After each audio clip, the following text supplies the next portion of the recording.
Hello again, I'm Dr. Nate Kartchner. In my practice, I focus on longevity and preventative medicine. I had spoken earlier about 4 pillars of longevity and the importance of each of those. Just to review, those pillars are diet, exercise, sleep, and then what I call purpose. Today I want to focus on that first pillar, it's diet. Diet has a huge impact on our longevity.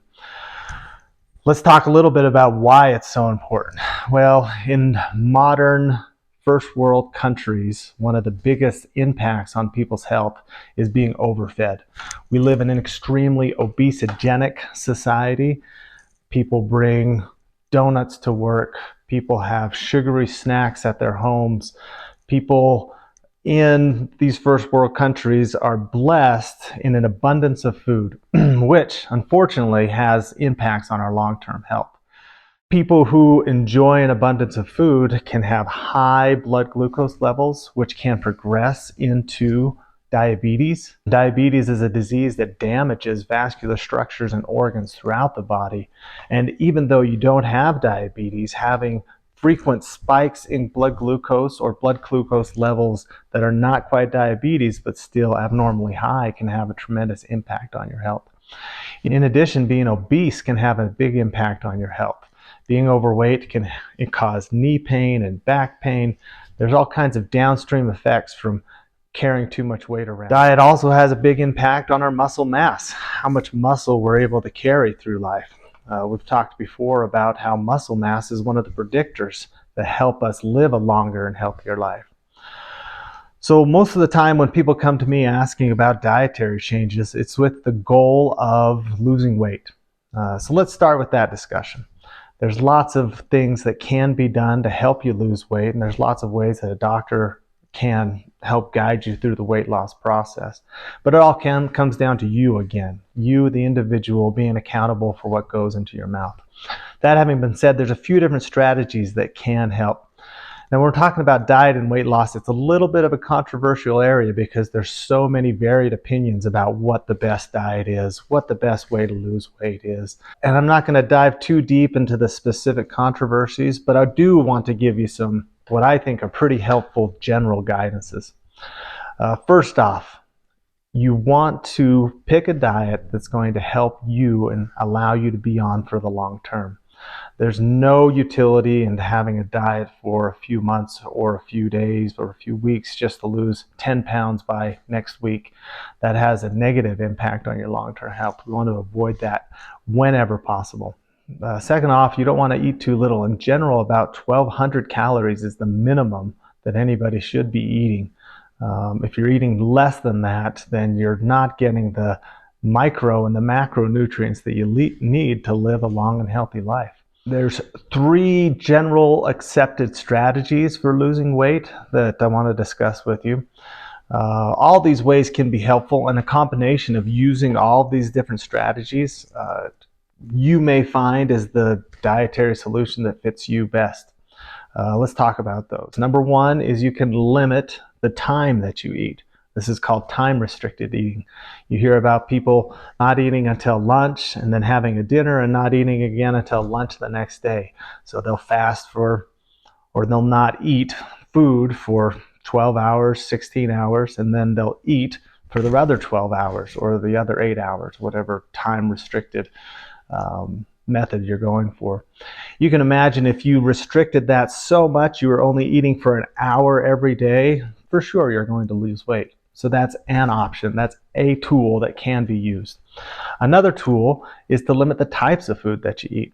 So you talk about people eating a paleo diet or a vegetarian diet or a vegan diet. You talk about people eliminating gluten from their food or a keto diet. All these are dietary strategies that limit the types of food that you eat. When you limit the type of food that you eat, especially if you're eliminating processed food, you can really eliminate some of the cravings that you have, and that can definitely eliminate the amount that you eat and help you lose weight. A third way that people use to lose weight is counting calories. Counting calories, I think, is the most surefire way to lose weight. Sometimes if you're on, say, a paleo diet and you're just eating nuts and meat and other Paleolithic foods, you can have a lot of cashews in a day that end up you eating too many calories. The only way to know for sure how many calories you're making, or as close approximation as you can, is to count those calories. For people who have tried other alternatives or variations, I always ask them to count calories, because that is the number one surefire way to know exactly how many calories that you're eating. That has the added benefit of getting essential macronutrient ratios correct. So let's talk about macronutrients. There's 3 macronutrients that we worry about. There's fats, there's carbohydrates, and there's protein. The number one macronutrient that I worry about when I'm talking to patients about longevity and living a happy, healthy, full life is the protein intake. Why is protein intake so essential? Well, protein is what goes into our muscles. And we talked about before how having muscle mass is one of the best predictors for living a long, healthy life. So eating enough protein to maintain that muscle mass is critical for in any dietary strategy. So if a patient were to come to me and ask me for help on how to lose weight or what the best diet is for living the longest possible, I would make sure, one, that they're not eating too much. That's rule number one. And for most people, that means going into a calorie deficit and losing weight. And I'd make sure, two, that they're eating enough protein. How much is enough protein? Well, in general, for every pound of body weight, you want a gram of protein. So I'm 200 pounds. I want 200 grams of protein in a day. And then you take that protein requirement and the rest of the calories that you need, you fill up with fats or carbohydrates, or whatever dietary strategy you're planning. If you're doing vegetarian or vegan, if you're doing paleo, whatever dietary strategy you're planning, make sure you're getting that minimum number of protein in. I hope this is helpful as just a general overview of dietary things to consider when you're thinking about planning your diet for living the longest, healthiest life possible. I'll make more videos in the future detailing all these specific strategies and bringing up some academic papers about the importance of each of these various topics that were brought up just briefly in this video. So like and follow me for more videos. I hope you find this useful.